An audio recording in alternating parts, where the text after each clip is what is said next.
Hello, I think I'm ready to get going. Alright, so last we were working, it was on Tuesday, and we were working on the treasure chest.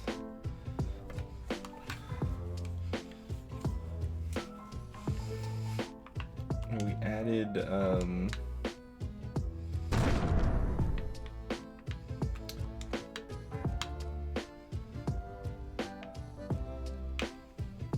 treasure chest opening state.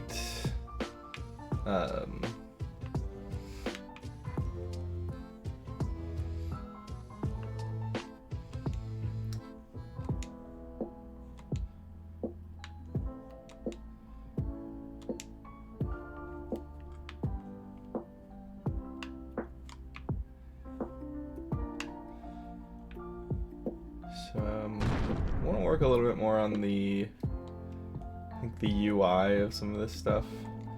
I want to have like a context sensitive action that the player can do.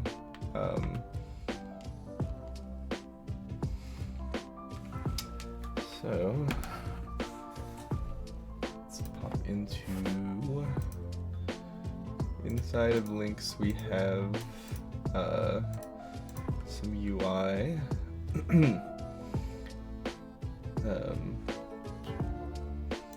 We have health UI, we have rupee UI. Let's see, was there any other? I can't remember if the... Okay, so the text box for the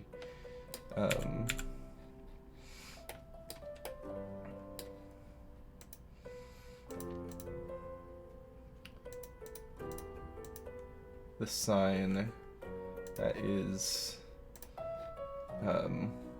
its own thing. But I think we want the context UI to be tied to the player. So we will add a control node. Let's see. So these ones we have, I guess they're just 2D objects, they're not control nodes. Okay, so it's just a node 2D.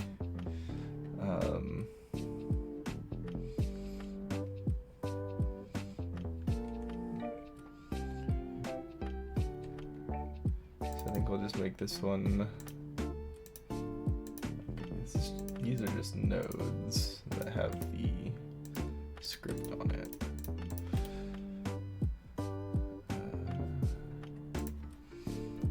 Okay, so I'm just gonna add a node, and we're just gonna call it player UI, and we'll put all the UI stuff in that.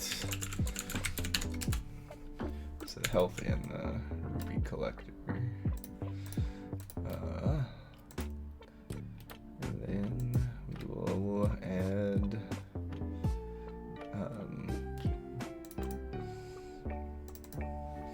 action button.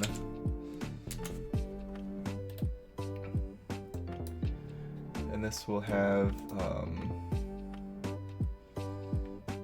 sprite and a text.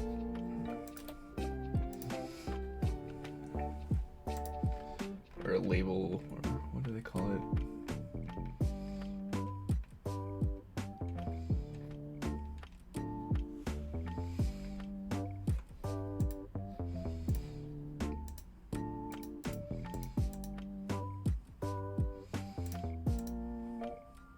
Rich text label.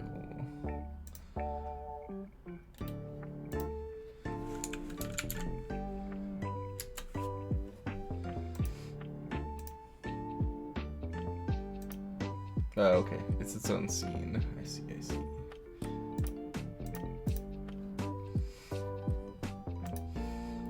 we'll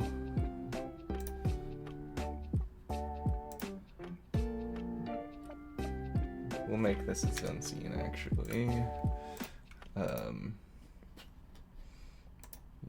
New scene, 2D scene. We call this action button Y. So it'll have a rich text label and it will have let's see, texture rect.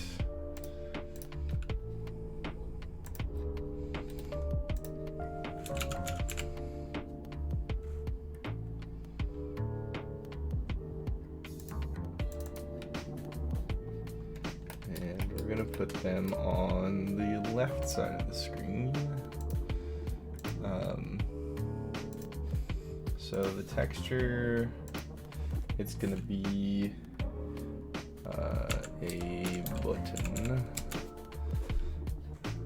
and the label will say action.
To be anchored to the top right.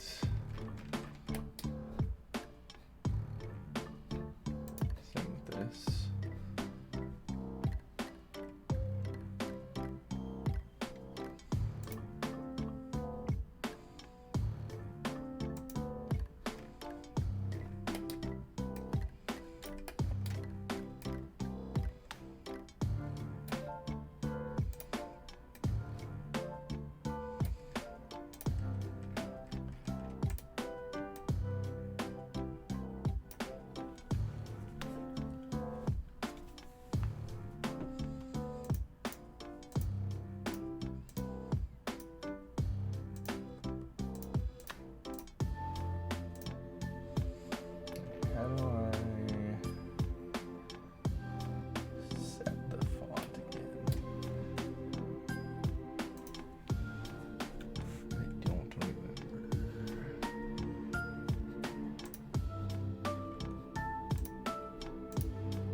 don't think we need ready or process. I think we just need a function to set the text.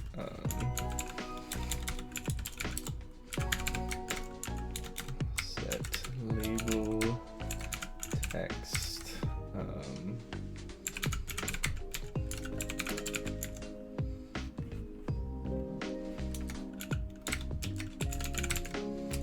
So then we just say label text equal to text.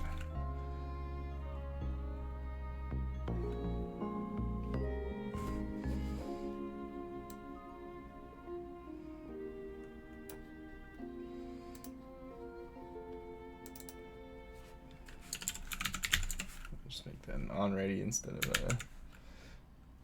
an export.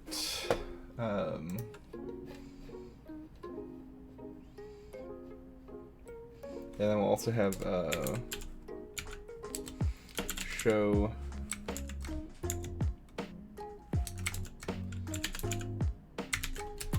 and we'll also have a hide.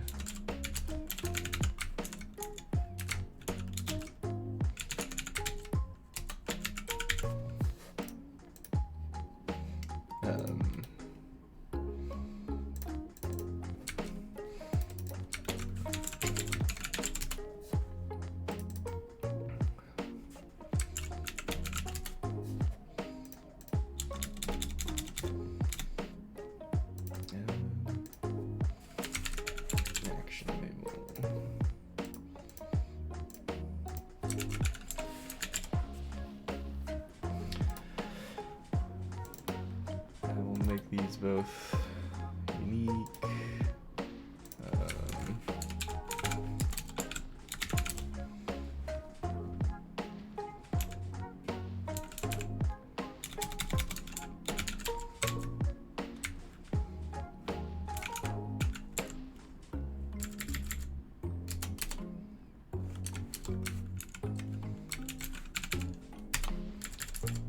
So in show we'll say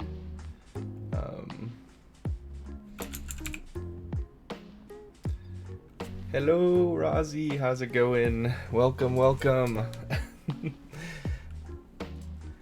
It's good to see you. Hope you're doing well. I just wrote but. I'm working on some UI programming for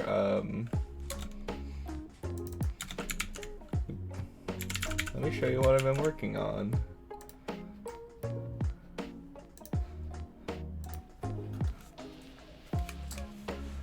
So I have been building this Wind Waker inspired little Zelda style game in Godot. You play as this Lynx. Cause it's kind of like Link but not quite. So I've just been building like this little sandbox area I can run around in and drop bombs and blow stuff up. Earlier this week, I made it so you can open treasure chests. And right now I'm working on setting up a UI that will have, yeah, the Wind Waker 2D explosions. Yeah, I'm working on a UI that will let me show like an action that you can perform with the button when you're near an object that you can interact with. So I have this whole, let's see, I built this interaction system. So I have like this, this sphere in front of the player, and whenever they're near an object that is tagged as an interactable, it basically takes over. So when you press a button, it will perform an action on that object. But I want a UI to say like what action you're going to perform.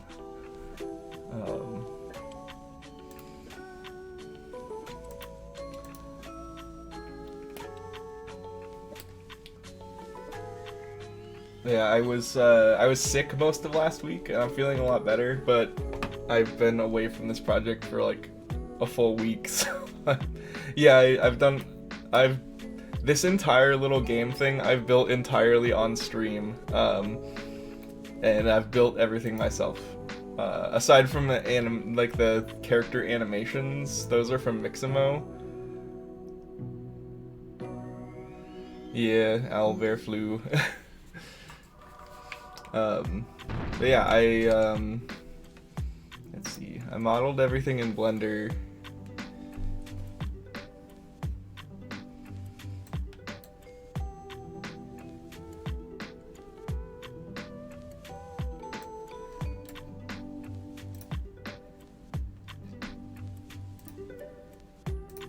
So here's my my little guy. He's got inverse kinematics on his feet, and so I haven't done any animation on him myself yet. I was mostly just rigging him so I could retarget humanoid animations from Mixamo on him. There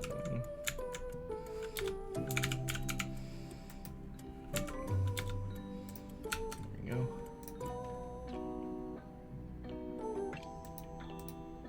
But yeah, I have like I think there's the heart that you can pick up. Made a rupee, signpost, spikes, the treasure chest, bombable wall. And I started making so I made like a brick wall and just like a floor tile that I baked down onto textures. So let's see. I started building like this little dungeon that I can explore. Let's see. I'll run this one. There's nothing to do in the dungeon right now, but I wanted to try out an indoor and an outdoor environment. So there's some treasure chests that you can open. I'm playing around with some lighting.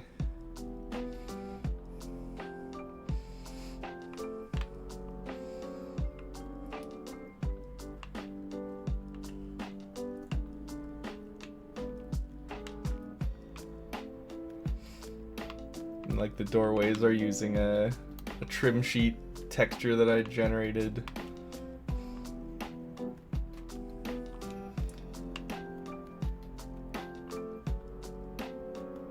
Yeah, this has been a fun little like practice project for me.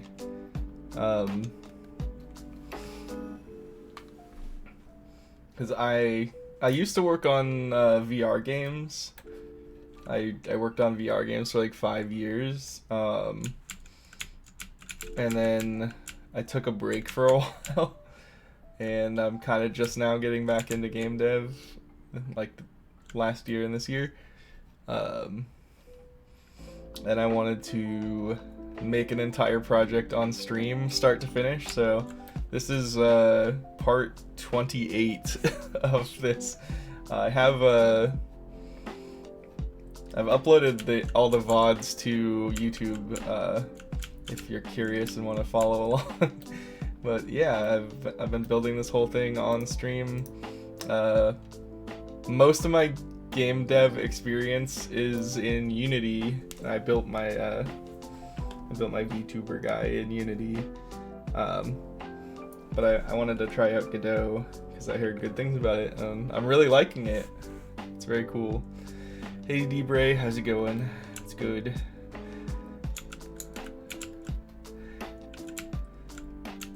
It's just showing off what I've been working on to Rozzy. Oh yeah, I have some fun channel point redeems. So like one of them, I can floof, so it makes me extra floofy.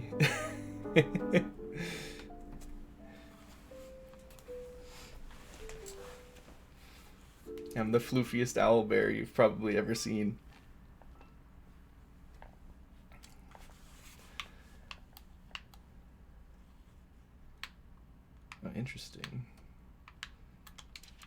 The spikes aren't doing any damage right now. I think I might have broken my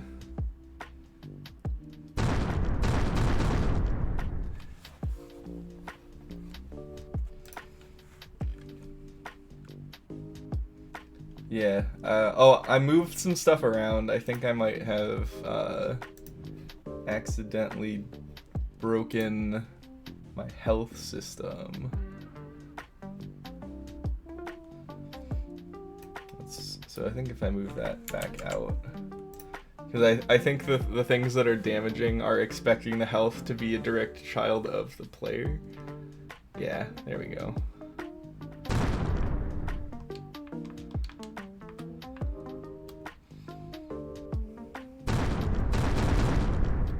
I died. But yeah, the health UI is a part of the health system, and the health system's directly underneath the player, so if I reorganize stuff, I think the rupee thing might also, now that I think about it,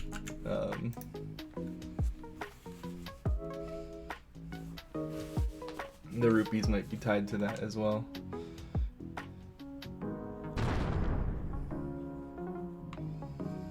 Yeah.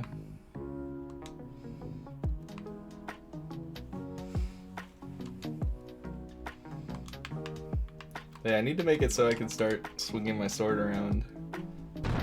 It's one of the next things, but I wanted to get my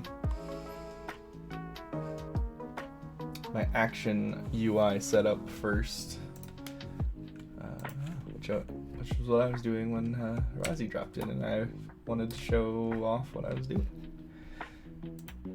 So, making a show and a hide function for this. So the show, you can say icon dot set visible, or visible is true. Label dot visible true, and then icon dot visible false.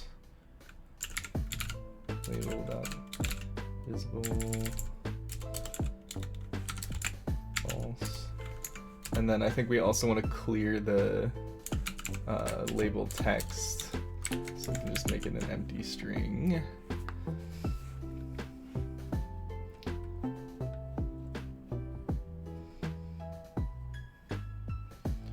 And then, let's see.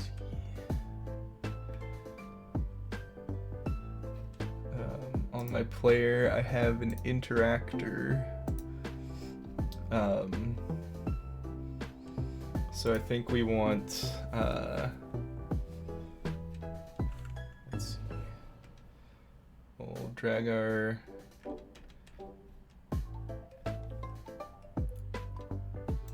action button UI into the player.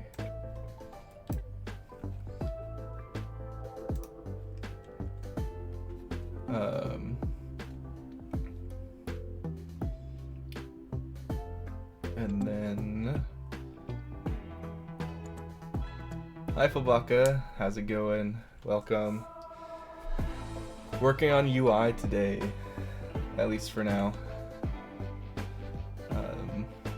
So in our interactor we can start setting it up so when we have an interactable object in range, we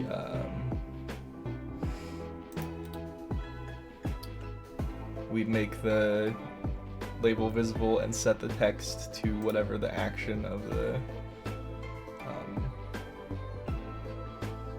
thingy is. So say on ready var action button UI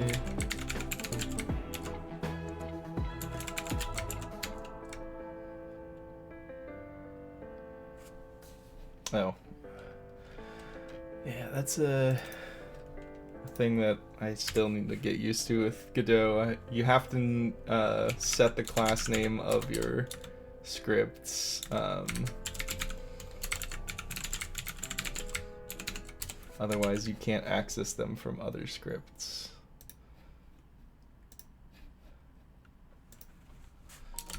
And we'll set it equal to action button UI.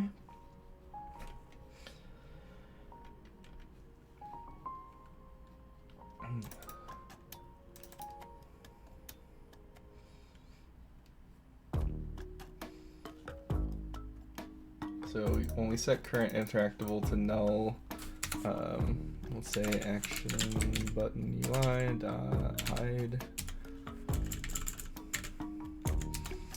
And here we'll say action button UI dot show, action button UI dot set label to interactable dot. I guess we'll just do the name for now. I think I need to make it so the interactables have a string that is the action that they will do.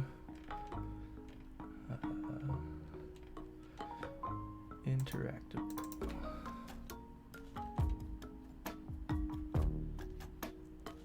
Yeah, so we'll say export var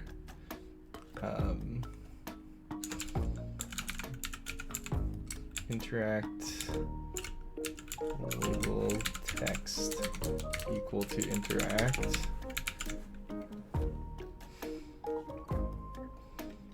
and then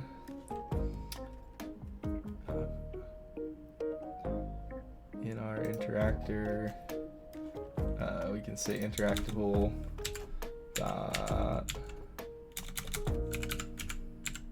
interact label text. So now I should be able to go in the treasure chest, set the label to open, and then if I go into the sign, I can set the interact label text here to read.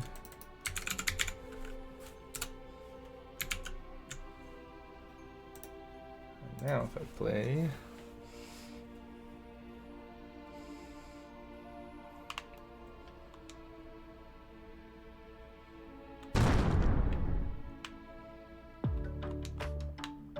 we get a label.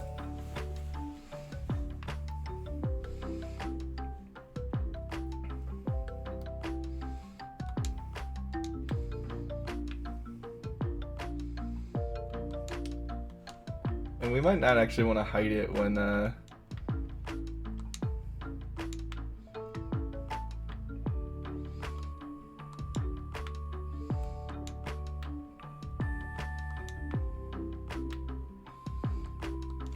we leave. I think we just want to clear the label.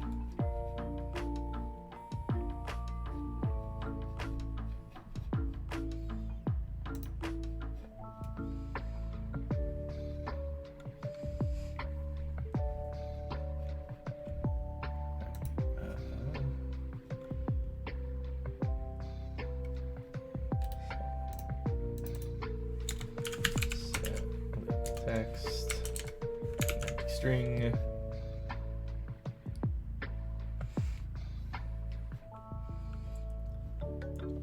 and then I think I want to in the treasure chest, when we set is open to true,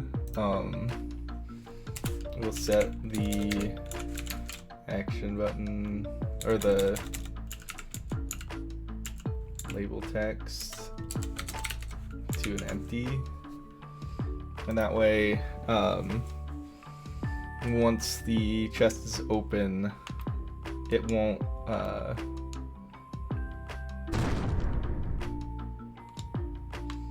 it won't have a prompt to open the chest again.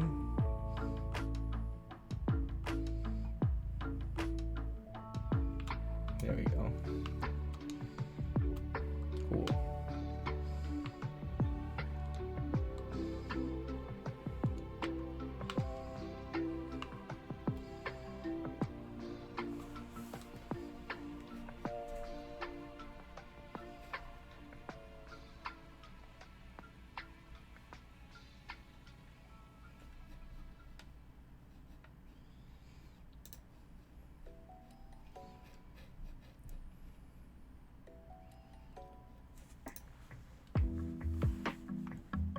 And then I'm pretty sure Wind Waker has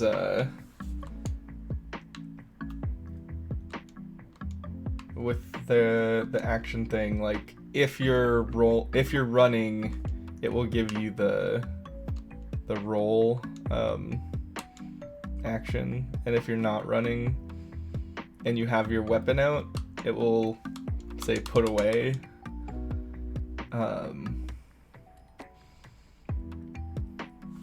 And if you don't have your weapon out, it just doesn't say anything.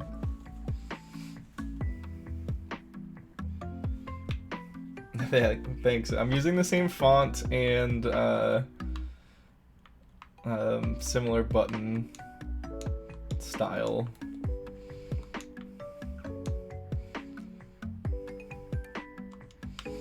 I did some research off stream and I found the excuse me.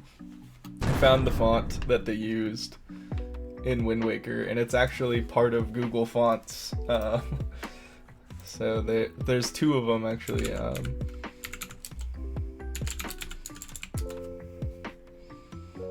So there's this one, and there is, what's the other one? What's it called? It is Rock something.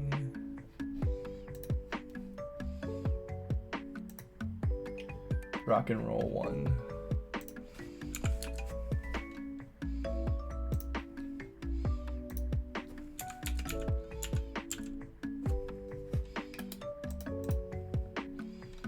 So they use this one for a lot of the, like, you know, text that you need to read, and then they use this one for like some of the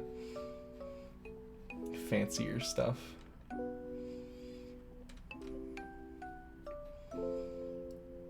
But because they're part of Google Fonts, you can use them for free, which is pretty cool.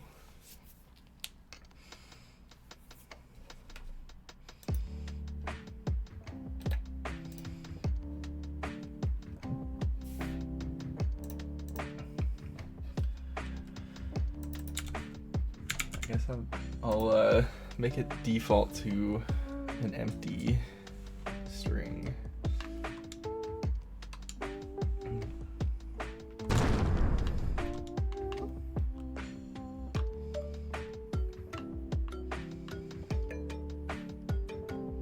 And I think I need to disable the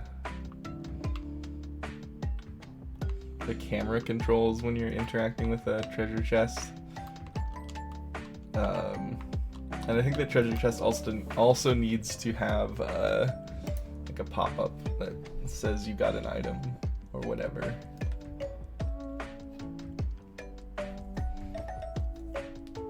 Yeah, exactly, the inventory.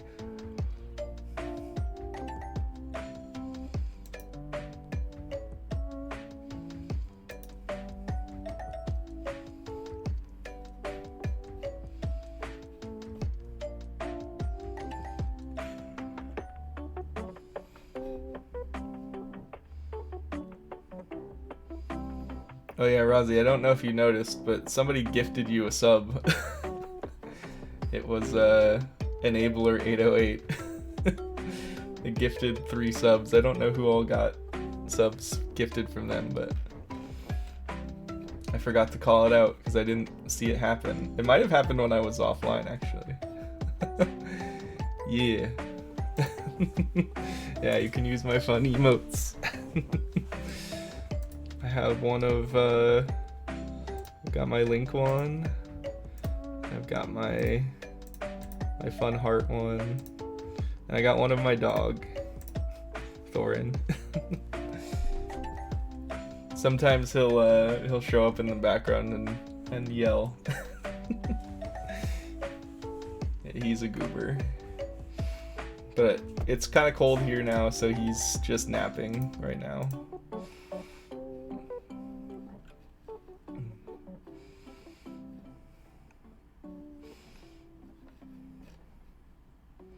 Yeah, he's a good boy. Yeah, I took him on a walk before I ate lunch, so he's very tired.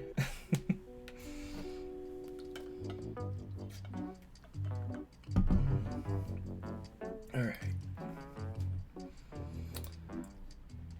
I need to do some hacking and planning because I didn't do a good job of keeping up with my stuff I was working on, and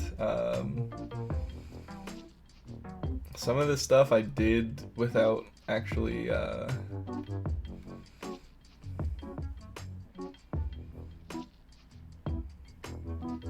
so like this one I can send it to it won't let me send it to a closed board. Alright, we'll send it to Sprint 2.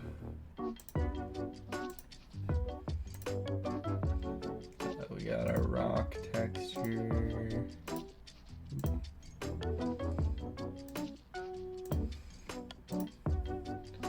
We got trim sheet.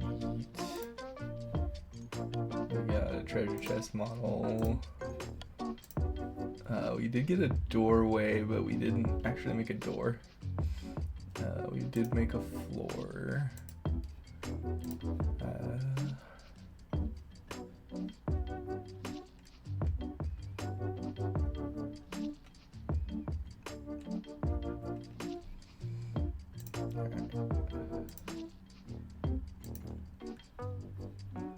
So grass textures done. Yeah, it's hard to stay on top of it, especially when I have ADHD. So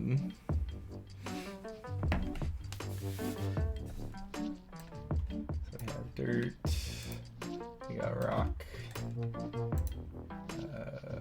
got stone wall, we got stone floor, and we have a treasure chest.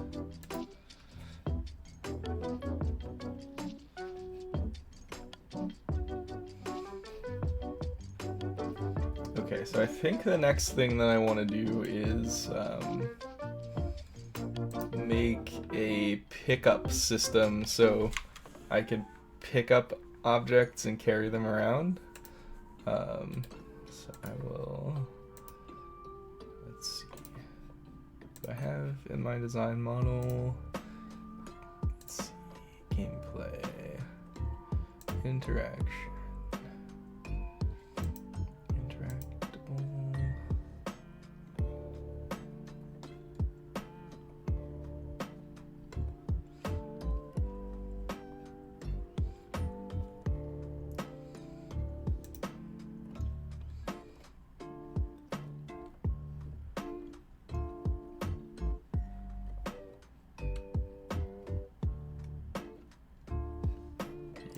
So I'm just gonna go ahead and make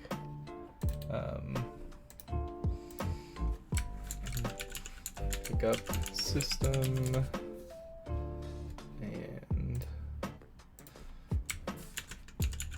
pickupable object.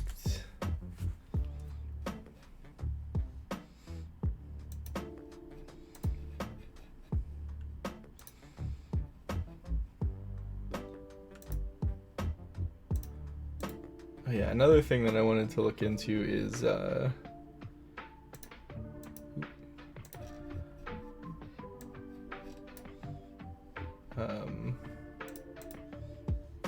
see, static collision on interactable objects. Because right now, we'll start with that. On things like our treasure chest and our sign, they don't actually block the player. You can just walk through them, which is not what I want. But because they are an area 2D, or area 3D, I mean, which is like a trigger, they are sort of intangible. Like they cause collision events, but don't block. So I think I can make a static body 3D, and then duplicate that, and then just rename this to collider.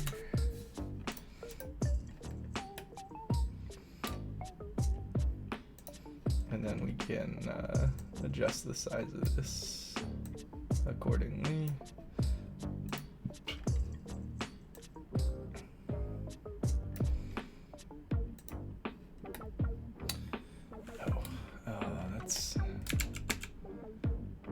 That's an annoying Gamedev thing. I need to just make a new one.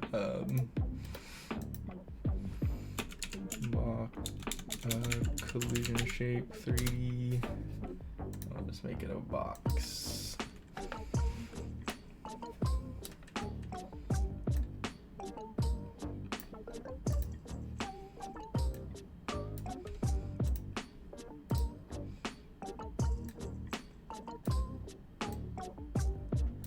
Okay. And then we'll just call this static collision. Let's make sure that actually works.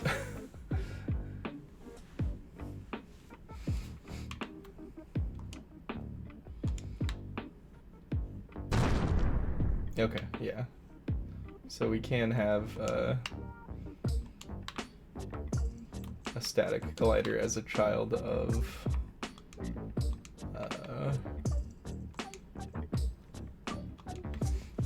an area. So we'll do the same thing for the treasure chest. Add a static body 3D. And then we'll add a collision shape 3D. Make it a box.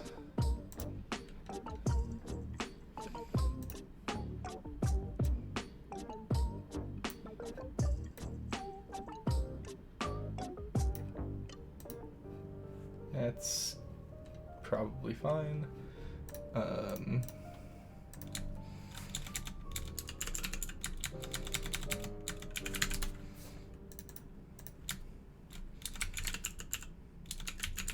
The one thing that I am curious about is if we dynamically enable or disable a chest, will that also disable the collider, the static collider? Because I know, at least in Unity, if you have a collider that is marked as static, that means it cannot change states or move at all. And it will cause problems if you try to dynamically change that. So, we'll find out.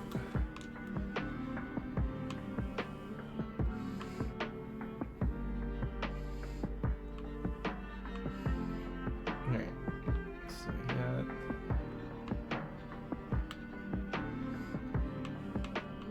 so we might need to make it a kinematic body instead of a static body, depending on if it will let us move it.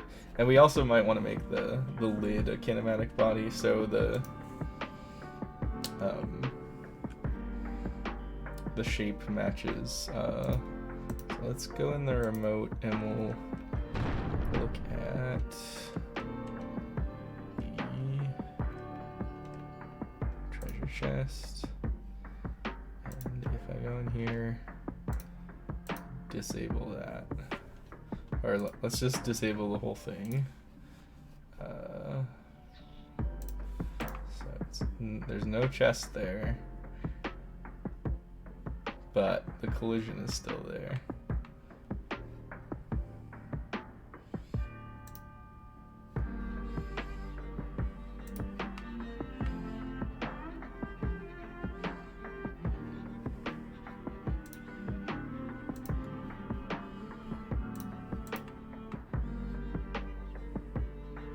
Yeah, because it's static,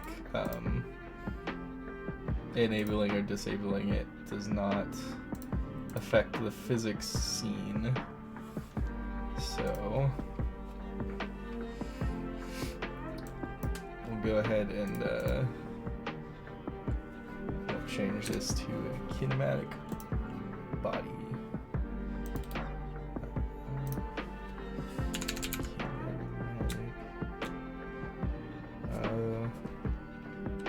They might call it something different.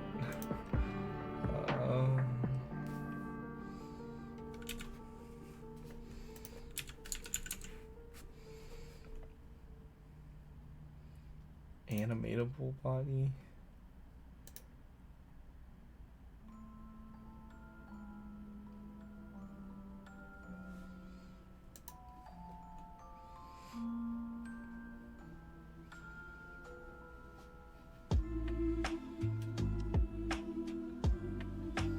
Okay, so it says it can't be moved by external forces, but it can be moved. Yeah, so maybe that's not what I want.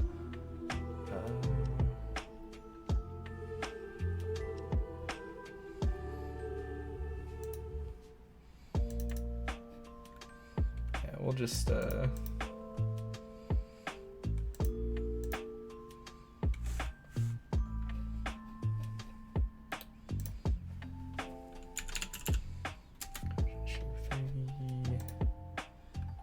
box.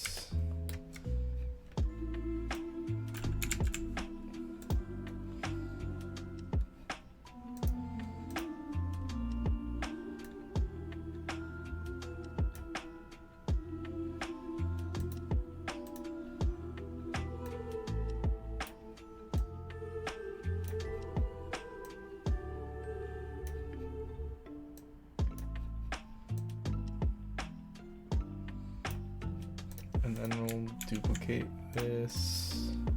No, we won't. We'll make a new one. Because duplicating stuff in Godot does some silly stuff. Make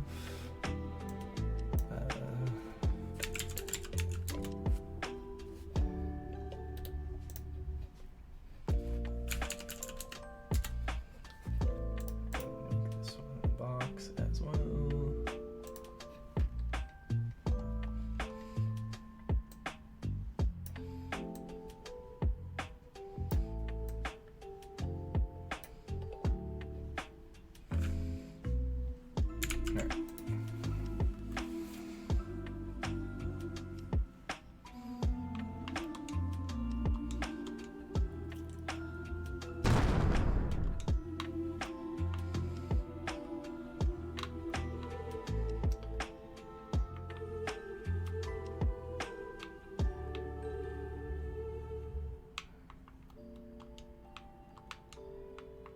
Interesting.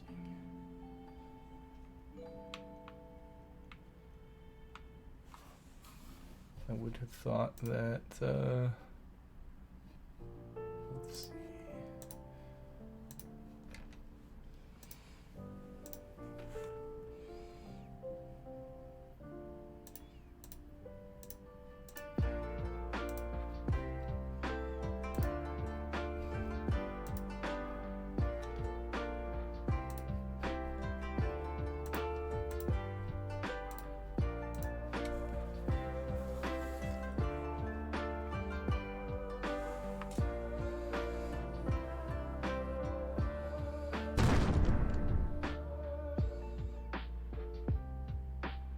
Interesting. So even though that one's set to animatable and it is a child of something that animates, it does not itself move. Weird. Oh well, I'm gonna just not worry about it for now.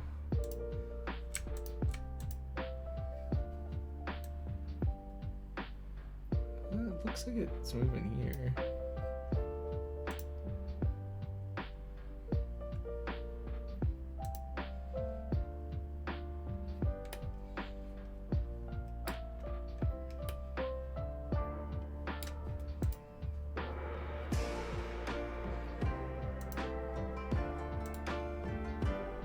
Oh well. I'm just, yeah, not gonna worry too much about it.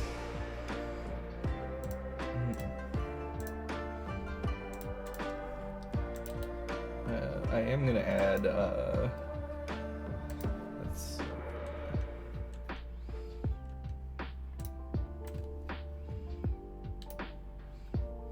A simple text box.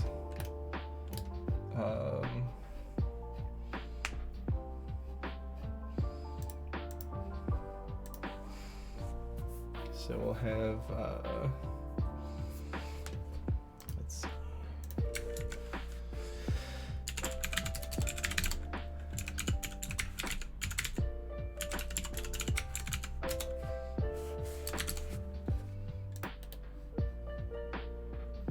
Let's rename this to chest text box. Access unique name. And we'll say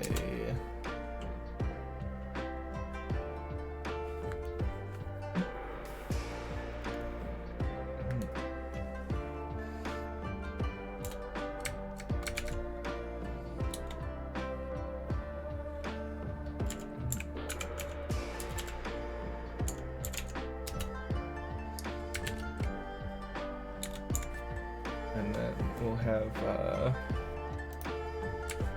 an export var collect item text should be a string.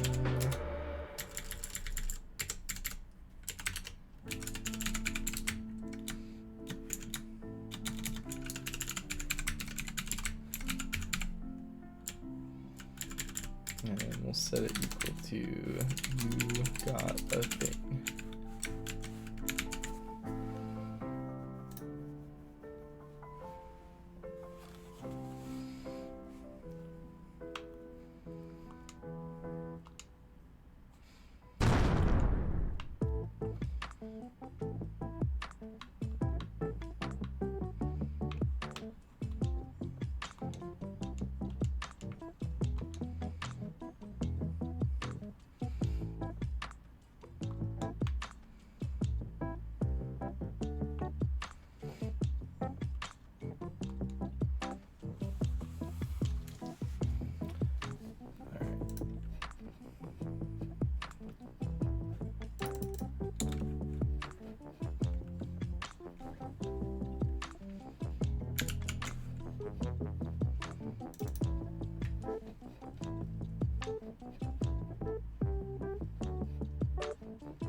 So actually the maybe the text box should be tied to something else, because we want the chest to be able to modify the player's inventory.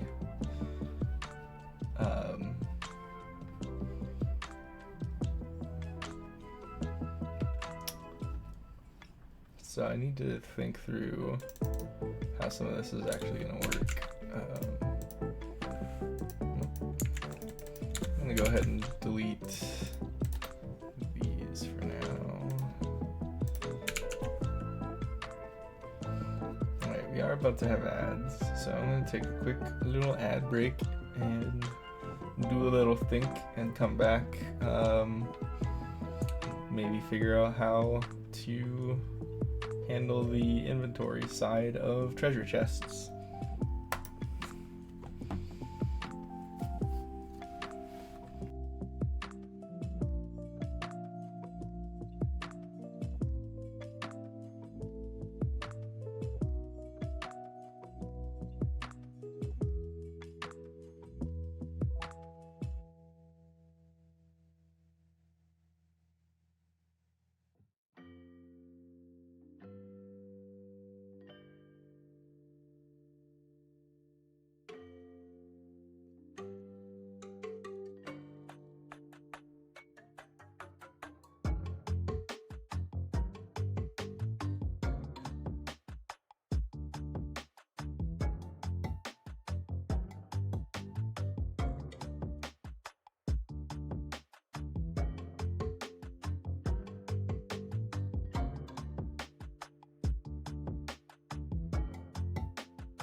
Alright, I'm back.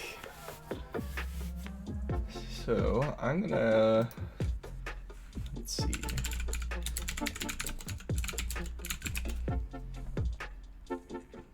Thank you. Alright, so...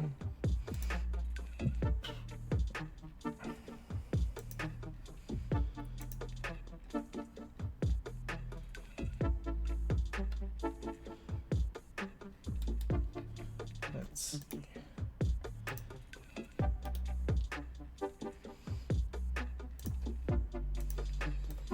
So this is kind of how we want to do things. So I want to add a character state for the character doing their little item get animation. We need to be able to spawn a visual representation of the item and a particle, and have a text box. Oh, interesting. I didn't notice that the in Wind Waker, the action text is overlaid on top of the button. That's good to know.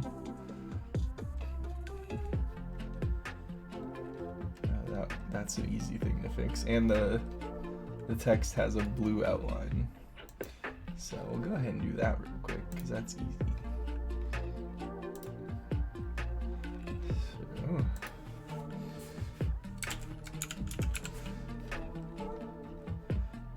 So we want the, let's see.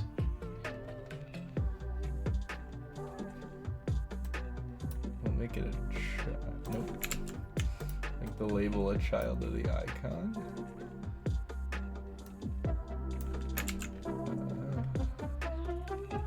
Text in Godot is still something that I'm kind of trying to figure out.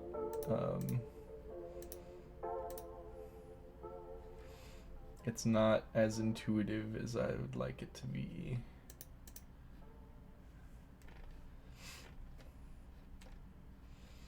So we want it center top or center bottom, yeah. And then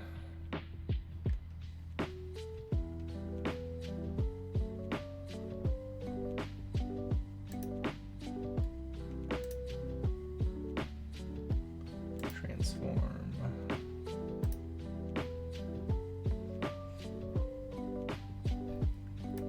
You want it there.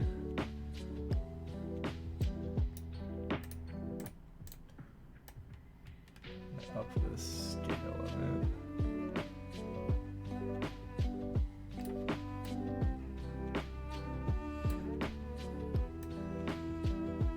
And we want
not sure how to do a text outline in Godot. Let's see. Text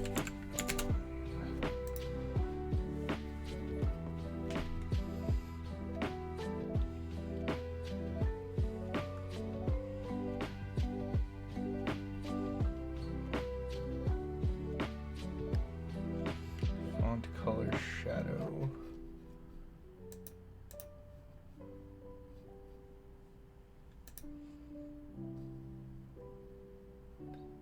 Or font outline color. We want that to be a blue.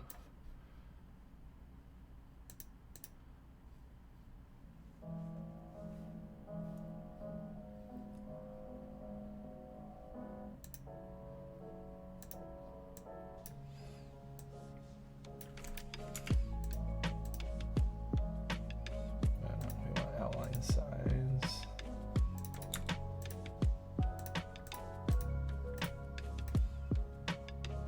There we go.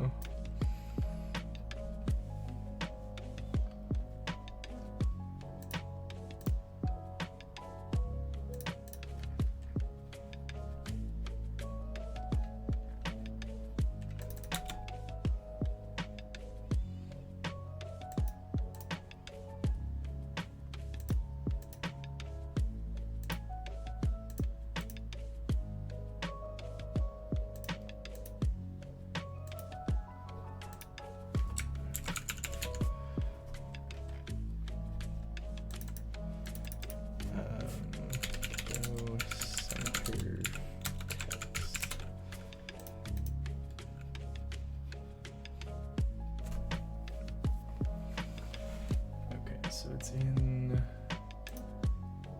bidirectional. No.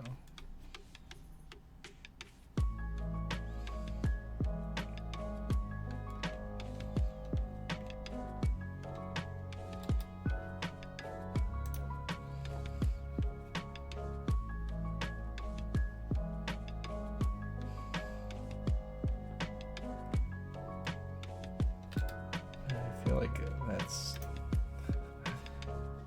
it's saying to do it through like actual rich text, and I'm like, that seems silly.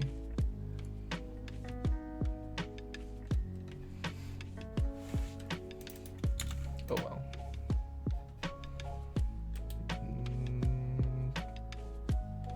Alright, ban. I got a mod message being like, this person is a potential ban evader, and they're spamming in my chat. Get banned, fool.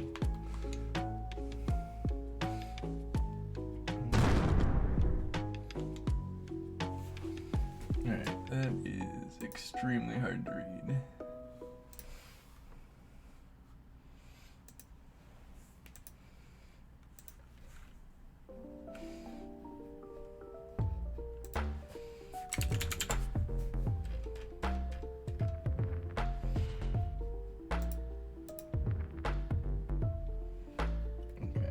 Definitely bigger in the actual game.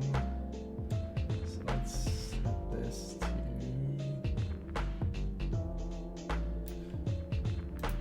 like 10, and then I'll make the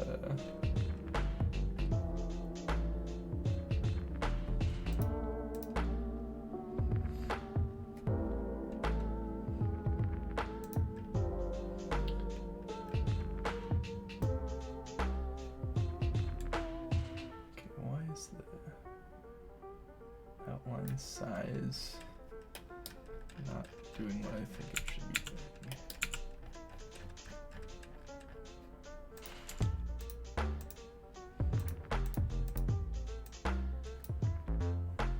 doing. Oof. Thanks, Muldrum. How's it going? Okay, so I think it caps out at like 10.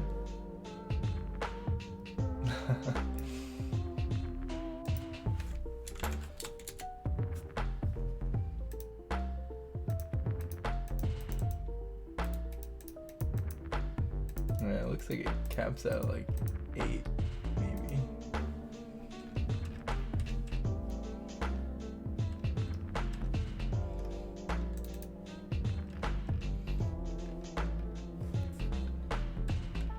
Alright, let's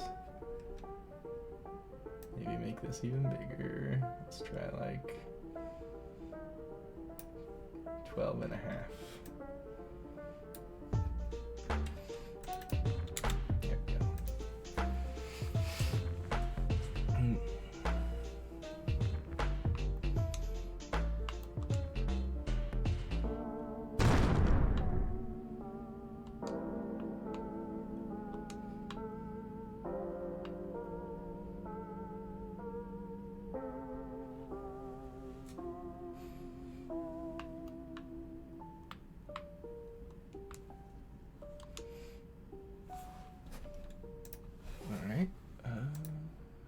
Turn off visible collision shapes.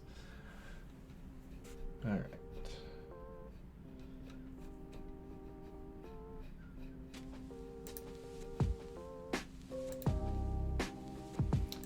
So, hi Ghost, how's it going?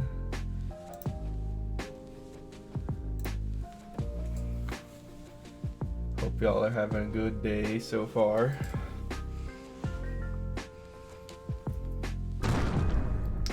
Working on my Zelda thingy.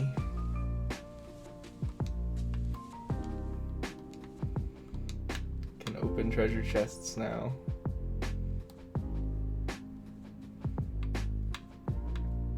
They don't have anything in them yet, though.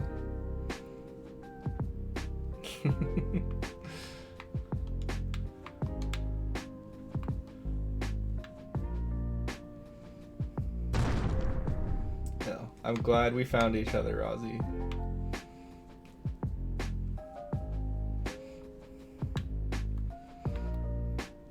Owlbears unite forever. Yeet. Yeet, yeet, yeet, yeet.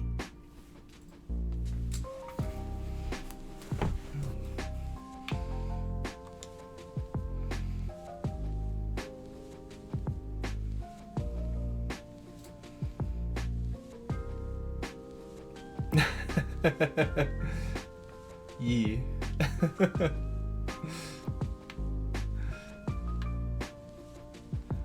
That's fun.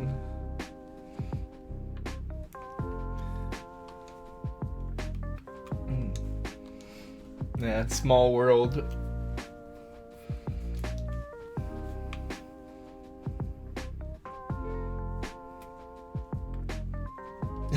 Small bird, big mad.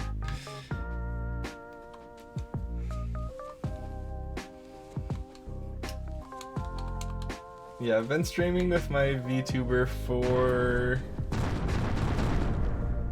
like 8 months at this point, I think.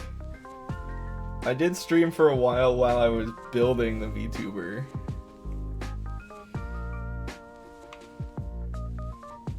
But eventually I hit a point where like, I'm got a good spot with this. I can start streaming with it.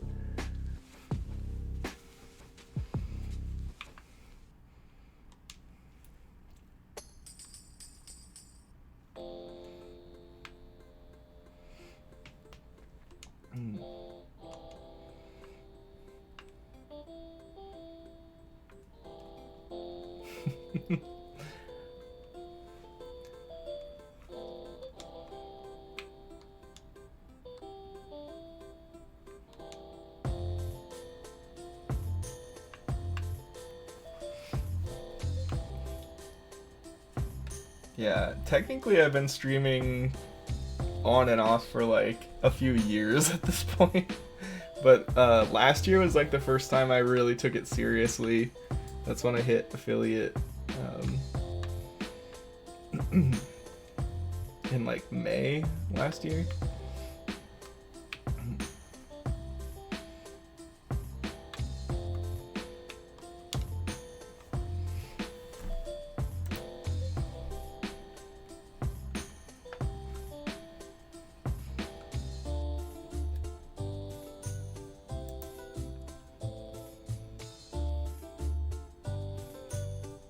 Yeah, I did a Doig Swift community day when I was getting ready to do my 1.0 debut, which was me playing Wind Waker.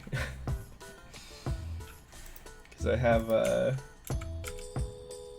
got my my Link hat, and I can play the Wind Waker.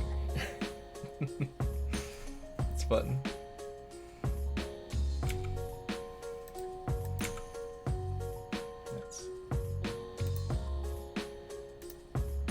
And I can play with a game controller for video games and such.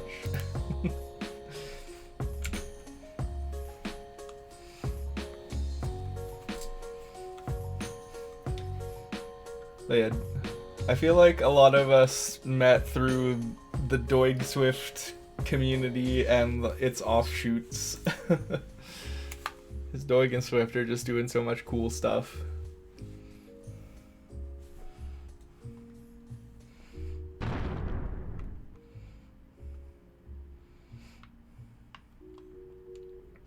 But yeah, I watched the VOD of the most recent community day the other day, and I saw Rozzy, and I was like, Rozzy, you have an owl bear? We need to be friends. Your owl bear is also purple, and I'm a purple owl bear.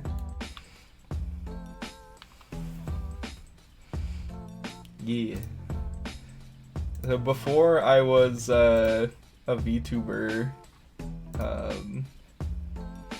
let's see.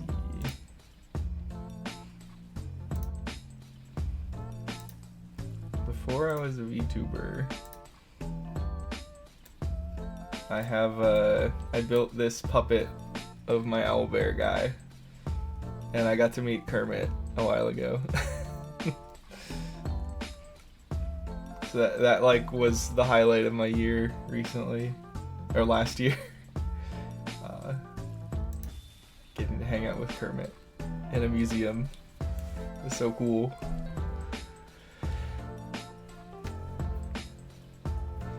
Yeah, so I took some, like during COVID lockdown when everyone was stuck at home, I got really into puppetry, and I took some online puppetry courses with Noel McNeil, who he played Bear from Bear in the Big Blue House, and he worked on a whole bunch of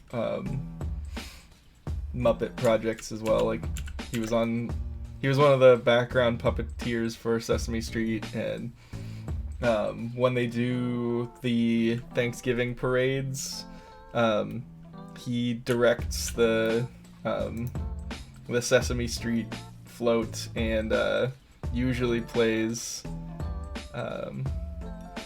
Big Bird for the parade. Oh, Fozzie, yes. Yes, the Muppets are a huge inspiration of mine.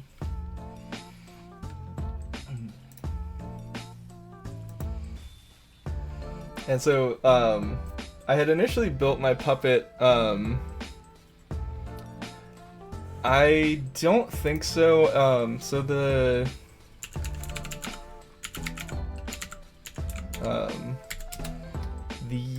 course that I did, it was through, I'll post a link to it, there's this puppetry workshop thing called Little Shadow Productions.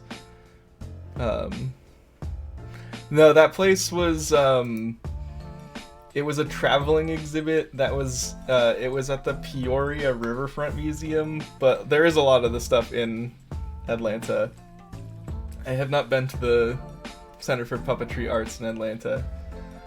But, so Little Shadow Productions, they have classes and workshops. I don't know if they're still doing online ones, but they did a TV and like a TV puppetry workshop 2 years in a row, so I got to do that. Yeah, I really want to make it out to the Atlanta one at some point, and I also really want to go to the creature shop in LA. My brother lives in LA, so at some point I'm gonna go visit him, and I'm gonna see if I can get a tour of the creature shop. That'd be amazing.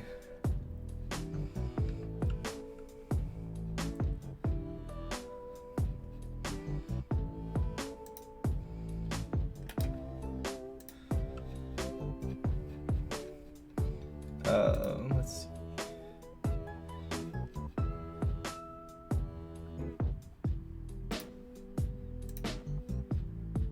But yeah, it was super cool getting to learn some puppetry techniques from Noel McNeil.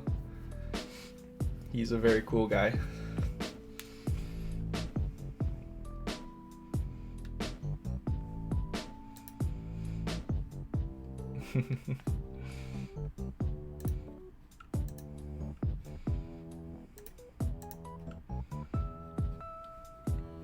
But yeah, so back to my my VTubing. So I had built the puppet with plans of starting a YouTube channel for teaching game development using my puppet character to like present. But then I got into Twitch and I was like, well, this is like easier and more direct, and I can like actually talk to people. But the problem is it's really hard to like operate a puppet and stream at the same time. So I was like, I should just build a VTuber. Like I've done stuff with the Kinect before. I have a Kinect. I might as well build something with that. And then I found Doig and Swift, and I was like, oh, they're doing something really cool with theirs. Like building in the interactivity.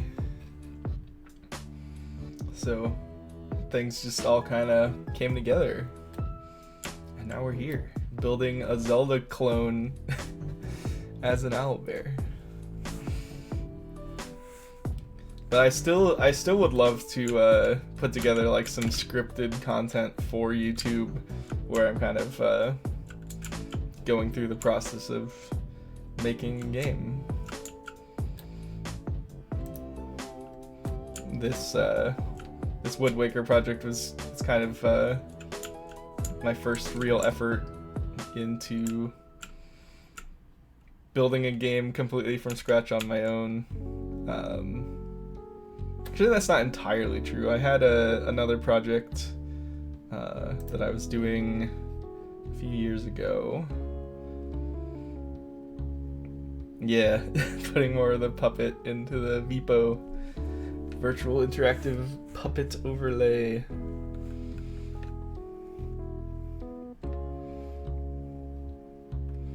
Fullvaka, your onion badger is so cool though. I love it. I was working on a frog game at one point. Let's see if I can find it. I was able to save the frog game. Unity projects.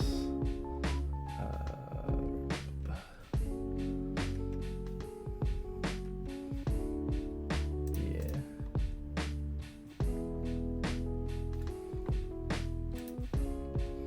But yeah, a couple years ago, I was streaming the development of a. Yeah, that could be fun. I was streaming the development of a Mario, like a 3D Mario inspired game where you play as a frog. But then life happened and I ended up moving, and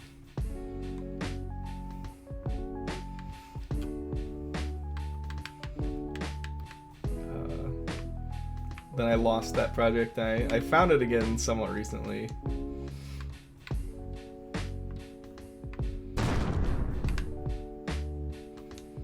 Okay, so I think the next thing that I want to work on is the pickup system, so I can pick up and throw things. Because I want to be able to like pick up and throw the bombs and stuff. So let's see. Go in our scripts folder and we'll make a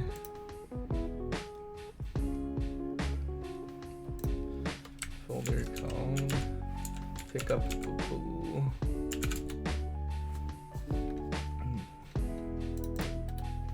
And we'll make a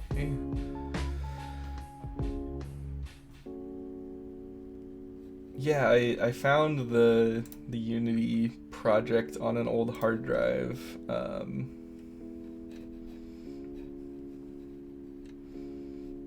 me bring it up. Unity takes forever compared to GitHub. It's this one, I believe. I name all my project folders after extinct animals and plants. Because I wanted to have like a unique naming scheme, because naming things is really hard, and you know, like you're not gonna come up with a good name for a game on your first try. So I'm just gonna have like a code name for the project, and I'm gonna name it after like an extinct animal or plant that sort of relates to the thing that I'm making. And then I'll name it later. But then I have to remember, like, okay, prototaxites, that's an ancient mushroom. And the frog game, you were gonna get mushroom-based power-ups that will be like hats that are different mushrooms. But I never got around to making that part.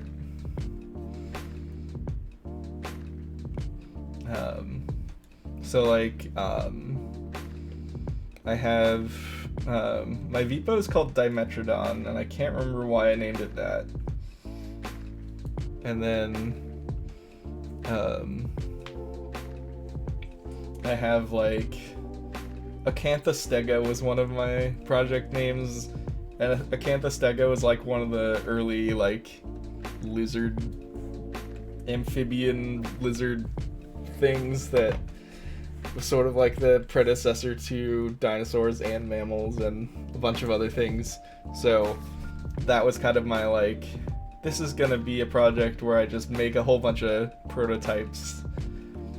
I had one that was Therizinosaurus, which is a Therizinosaurus is like this sort of owlbear looking dinosaur with really big claws.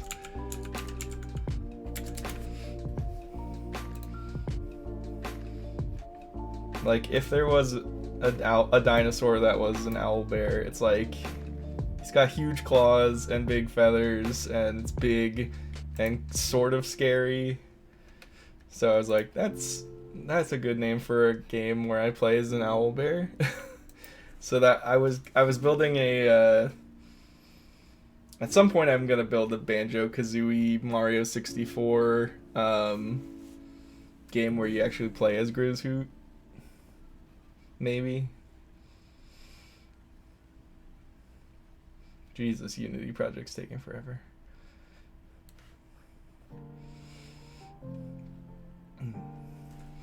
But yeah, all that to say, I like code naming projects. When I was working on VR projects, we had like one that was, I think it was always, the project was named after a plant. So we had like coconut and lily and cactus for the different projects that we were working on, so we could like, you know, talk about them in public without saying the name of the project that we were working on. Anyway, so this is not the right scene, but this is the frog game that I was working on. There we go. I'll set this to maximize on play.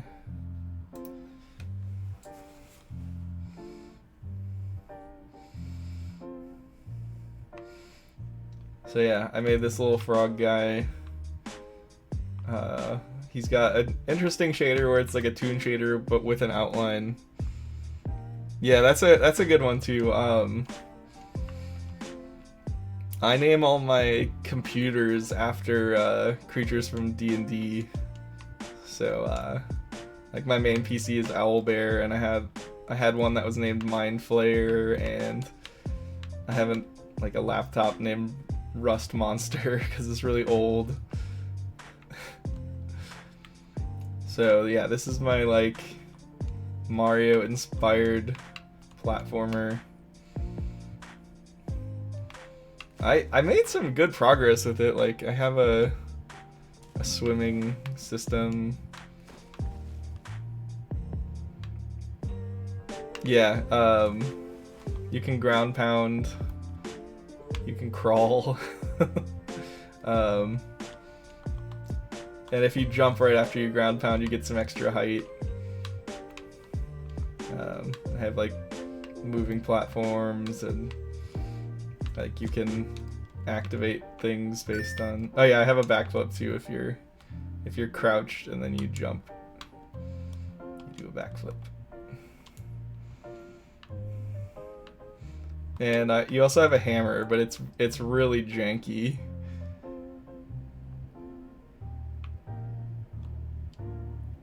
Yeah, so this is using Unity's character controller. I built let's see. It's been a long time since I've played around in this project.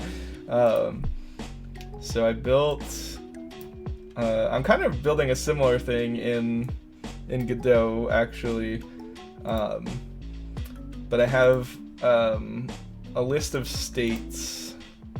So like each state is its own function, or like its own class, and there's a state machine that controls the basically controls like what inputs and movements get applied to the character controller.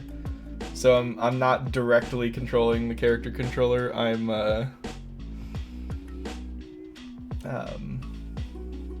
So I have water states, and so when you enter a water trigger, it transitions from like your normal states to the water states. So I have a swimming idle and a swimming movement, and it basically just like it doesn't apply gravity when you're in the water, and it, you know, you move at a different rate and you turn at a different rate. You play a different animation.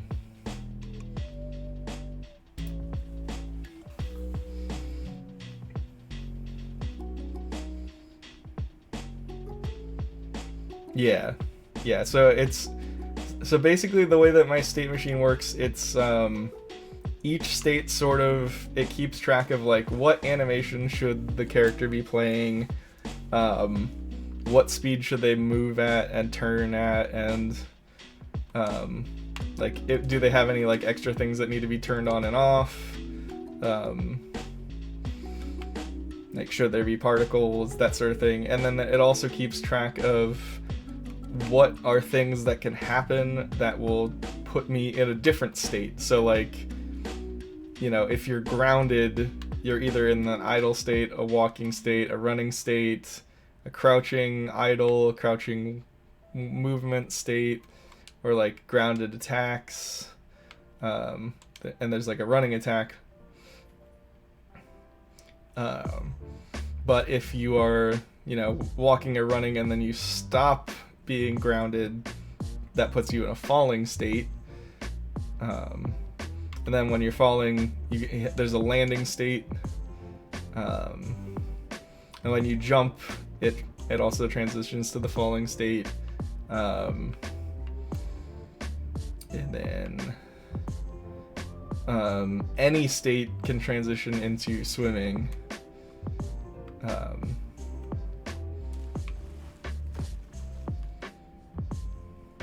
Because the only thing that needs to be, like, only condition that needs to be met for swimming to happen is, did you enter water?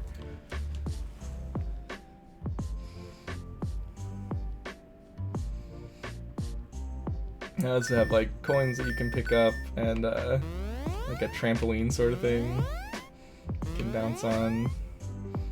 And I started building an enemy that, like, if it spots you, it chases you. And it can knock you over.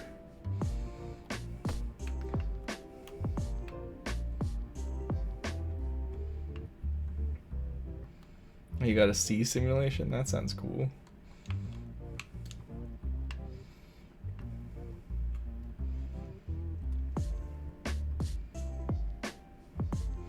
Yeah, so one thing that you could do is like, I think I was going to do it here with my water stuff, but I didn't get around to it, is like when you enter the water, you basically like move the character's position like towards the surface of the water.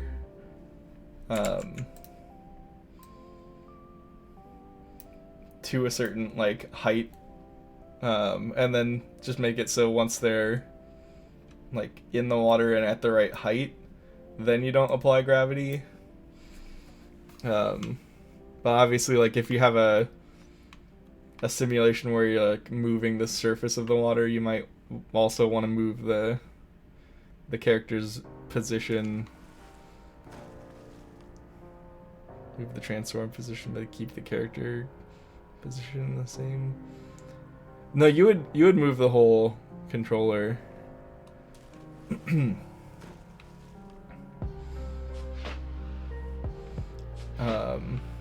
And then you might also need to like tweak the animations and stuff, so the root of the character's like in the correct spot, so it looks like they're swimming when they're at the surface of the water. If that makes sense.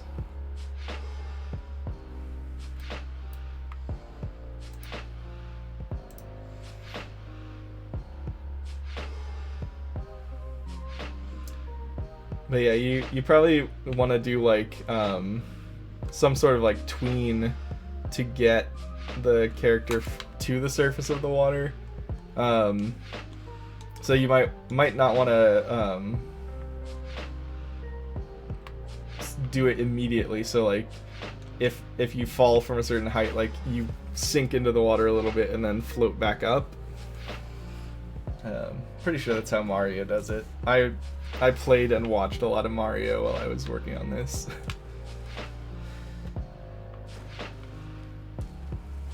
But yeah, so like if I just like walk into the water, I should probably float up to be at the surface of the water. But if I like jump in from a high enough, I should sink down a little bit before I come back up.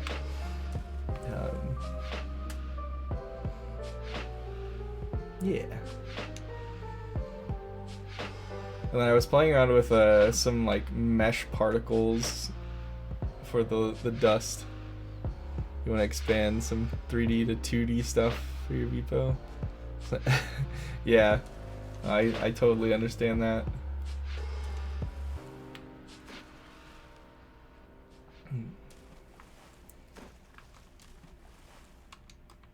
But yeah, I'm glad I was able to like dig up this project, because I thought that it was completely gone.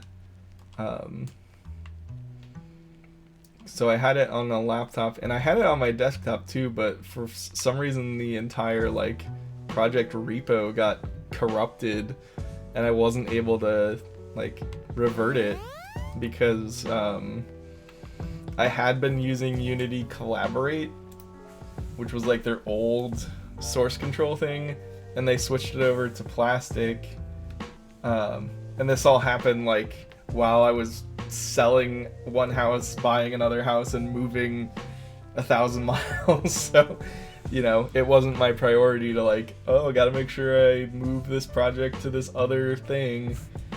And then by the time I was like, I should go back to that project, I just couldn't get it working. But I remembered I had it on an old laptop and I was able to get it back. So yeah, let's figure out some pick-upable stuff. So I'm gonna make a pickup manager, I guess, or a picker-upper. Yeah, it'll be a picker-upper and then a pick-upable.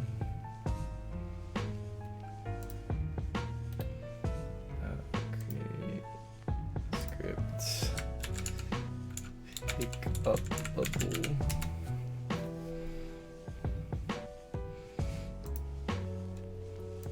Alright, so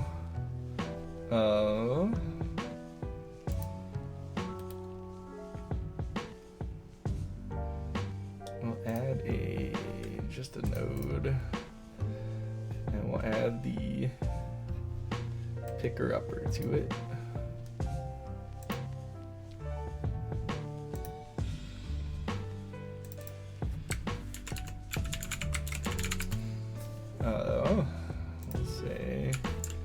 class name picker upper.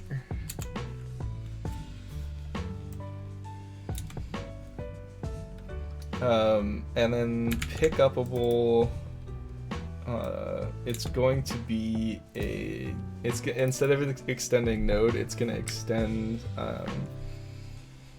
interactable.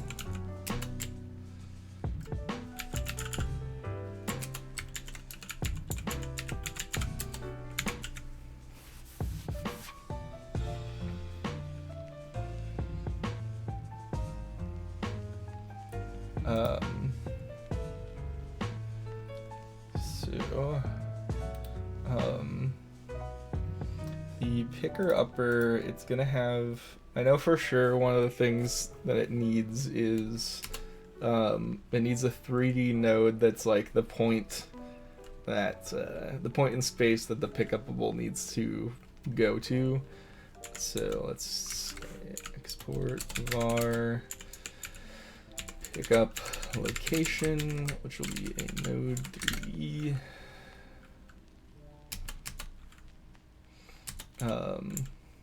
And obviously we're gonna need a function for pick up,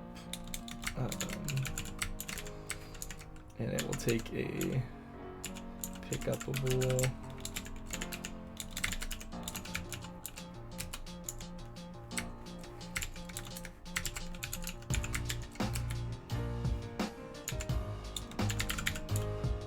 and we'll also have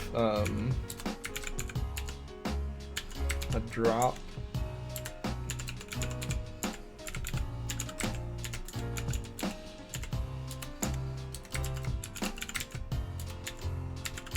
and a throw.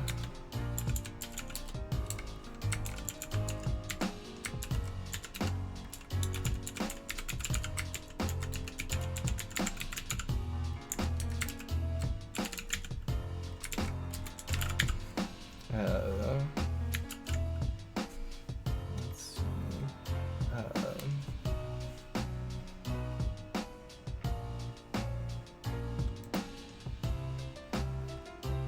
So this is one area too that I need to figure out how to do in Godot. I knew how to do it in Unity, but I want to be able to have animations that only play on certain parts of the character body. So like in Wind Waker, like when you pick up something, you're holding it above your head, but you can still run. So it'll play like the run animation on the body, but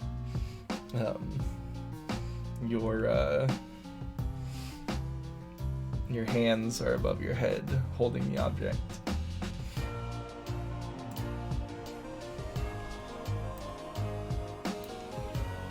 And I think there's a way to do like only upper body animation, like layered animation.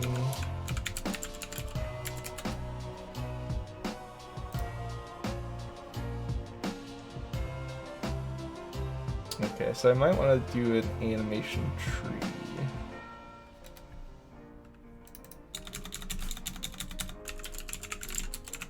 Which it seems kind of like Mechanim in Unity, like the animator.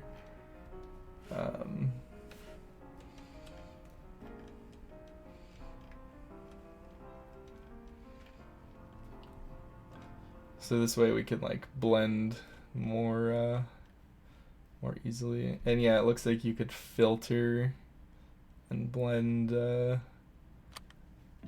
based on like specific bones. So that's probably what I want.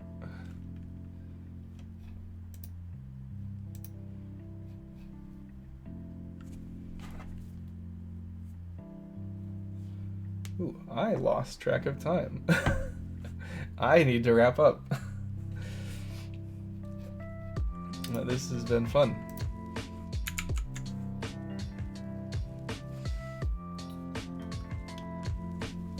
Thanks for hanging out while I work. I will find somebody to raid. Thanks for the save reminder. I did save just now. Alright. Core just started streaming, so we'll raid Core. Core Hawk. Yeah, thanks for hanging. I stream Tuesdays and Thursdays, and sometimes Saturdays. Saturdays are usually my gaming day, and Tuesdays and Thursdays are my work days. So I am not sure yet if I'm gonna stream on Saturday. I might have some stuff to do, but I will for sure be back on Tuesday next week unless something comes up. I'd love to see you guys, but totally understand if not. But yeah, we'll go ahead and raid over to Core Hawk and say hi. He has a cool Vipo too, and he's also a bird creature, so yeah, he's a cool guy. He's working on some models for his Vipo. So yeah, we'll say hi to Core. Have a good one. Bye.